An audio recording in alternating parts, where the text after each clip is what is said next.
6 type इसके हो गए थे कंप्लीट। 7वां टाइप है जब A रुपए में B वस्तुएं खरीद कर B रुपए में A वस्तुएं बेची जाएं। ठीक है, ओके। पता क्या है, सुना यहाँ पे, जैसे कि 10 रुपए में अपन ने 15 नींबू खरीदे और 15 रुपए में 10 नींबू बेच दिए। 10 में कितने खरीदे?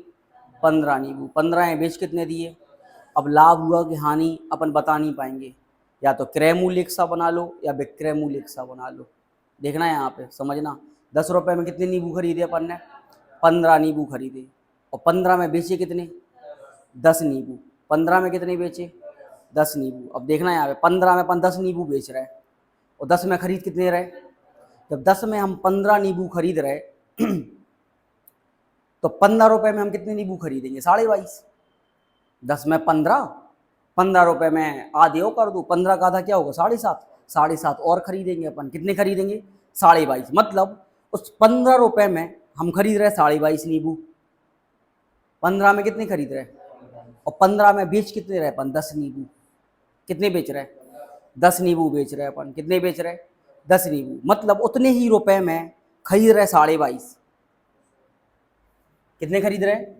22.5। उतने रुपए में ही अपन बेच कितने रहे? 10। उतने रुपए माने क्या? 15 रुपए में। समझ में आ गया? 15 में खरीद कितने रहे? 22.5। 15 में बेच कितने रहे? 10 नींबू। कितने नींबू का फायदा हो गया? 12.5 नींबू का फायदा हो गया। कितने नींबू का हो गया? है 12.5 नींबू का फायदा हो गया। क्वांटिटी पे फायदा, मात्रा पे लाभ या हानि। आपको पता है नीचे हमेशा क्या आता? विक्रय मात्रा। नीचे क्या आता? विक्रय मात्रा। खरीद कितने रहे हम? 22.5। बेच कितने रहे? 10 नींबू। तो बटे में क्या आएगा? 10 इंटू 100। समझ में आ गया? क्लियर? कितना आ जाएगा? 125% लाभ हो जाएगा। तो समझ में आ गया क्या करना? या तो विक्रय मूल्य सा बना लो या फिर क्रय मूल्य सा बना लो। समझ में आ गया? और देखो, 10 रुपए में हम कितनी नींबू खरीद रहे थे? 15। 15 में बेच कितने रहे? अब देखो 10 रुपए बनाए, 10 में 15 खरीदे, 15 में 10 बेचे, 15 में हम 10 बेच रहे, तो 10 रुपए में हम कितने बेचेंगे? 15 में 10 बेच रहे, 10 रुपए में अपन कितने बेचेंगे नींबू? बताओ। 15 में, लो ऐसे लिख लो, 15 रुपए में कितने बेच रहे हैं अपन? 10। 10 नींबू बेच रहे हैं हम 15 में, तो 10 रुपए में हम कितने बेचेंगे नींबू? समझ में आ गया? क्लियर? 100/15 कितना आ जाएगा? 6.666 आ जाएगा। सुनो भाई बात को, अपन 10 रुपए में खरीद कितने रहे? 15 नींबू। और 15 में बेच कितने रहे? वो 10 में बेच कितने रहे? 15 में 10, तो 10 में 6.666। अब रुपए क्या बना लिया? एक सा बना लिया। 10 में खरीद रहे 15, 10 में बेच रहे कितने? 6.666 नींबू। कितने नींबू का फायदा हो गया? कितने नींबू का? 15 में से घटाओ 6.666, कितना आएगा? 8.333। 8.333 नींबू का फायदा हो गया। और कितने पे? विक्रय मात्रा कितनी है? 6.666 इंटू 100। सही है? सॉल्व आप कर लेना, कितने परसेंट आ जाएगा? 125%। समझ में आ गया? या तो क्रय मूल्य सा बना लो या फिर विक्रय मूल्य सा बना लो। सही है? ओके, ये हो गया इसका कॉन्सेप्ट। समझ में आ गया? लेकिन अपन को लिखना कैसे है वो देखो। सिंपल है, बिल्कुल सिंपल है, बस देखते जाना, समझना अच्छे से। ठीक है? ओके, देखो यहाँ पे, देखो यहाँ पे सुनो, उसमें लिखा रीता ने 10 रुपए में 15 खिलौने खरीद कर, कितने में? देखना फर्स्ट क्वेश्चन, रीता ने, रुपए पहले लिखना, 10 रुपए में कितने खिलौने खरीदे? 15 खिलौने खरीद कर उसने 15 रुपए में, कितने रुपए में? 15 रुपए में कितने खिलौने बेच दिए? 10 खिलौने बेच दिए। बात खत्म। ठीक है? ओके, अब समझना सिंपल कॉन्सेप्ट है। अंदर अंदर की संख्याओं का गुणा और बाहर बाहर की संख्याओं का गुणा। शानदार कॉन्सेप्ट। ठीक है? 10 का 10 में गुणा 100, 15 का 15 में गुणा 225, घटा दो कितना आ जाएगा? 125। 125। एक मिनट रुको, इसे पहले उल्टा लिखा करो। पहले 15 का 15 में गुणा, 10 का 10 में गुणा 100। याद रखना हमेशा। विक्रय मूल्य कितना आया? क्रय मूल्य कितना आया? कितने का फायदा? और फायदा गाय पे होता अपना नहीं, मूल्य बना लिया ना अपन ने, तो मूल्य क्रय मूल्य पे, तो बाहर वाली का गुणा हमेशा। 10 का 10 में गुणा 100 इंटू 100। समझ में आ गया? इससे निकल आएगा आपका प्रॉफिट परसेंट, लाभ परसेंट।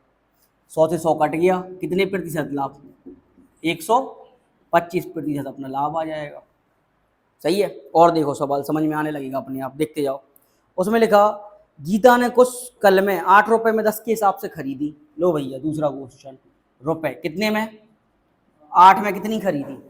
10 के हिसाब से खरीदी। उसमें लिखा होगा, आगे पढ़ो, 10 रुपए में 8 के हिसाब से बेच दी। क्या सही है?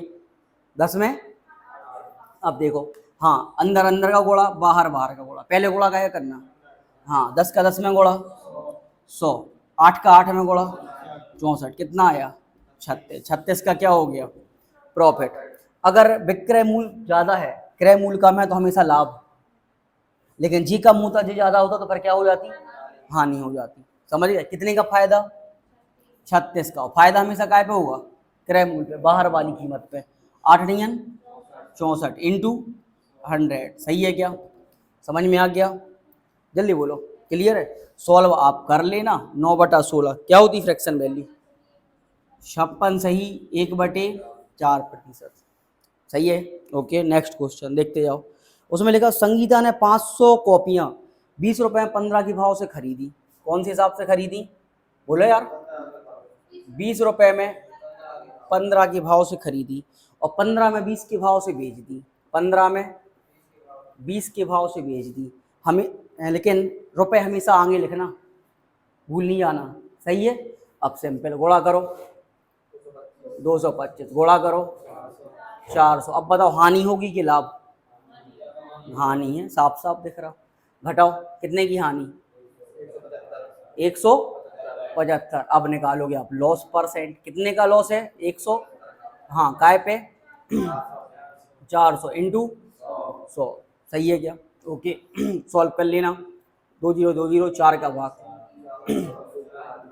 कितना आएगा? 4%। सही है। ओके, एक और क्वेश्चन देखो लास्ट। सुनीता ने 80 टॉफियां 5 रुपए में 4 के भाव से खरीदी। कितने में खरीदी भैया? बोलो यार।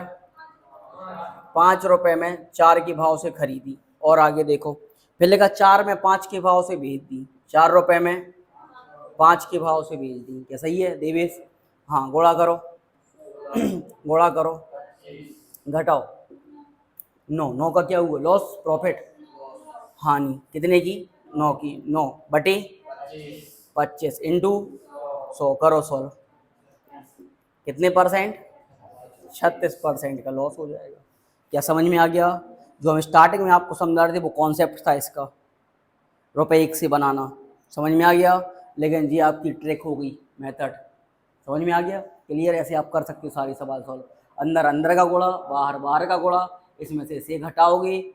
अगर प्लस में आ रहा है तो क्या होगा? लाभ, माइनस में आ रहा है तो हानि, और बटे में आपको पता है बाहर वाले का गुणा, बाहर वाले का गुणा। लेकिन हमेशा आगे क्या लिखना? रुपए। क्या लिखना? समझ में आ गया? क्लियर? लिख लो जल्दी से, कर दो।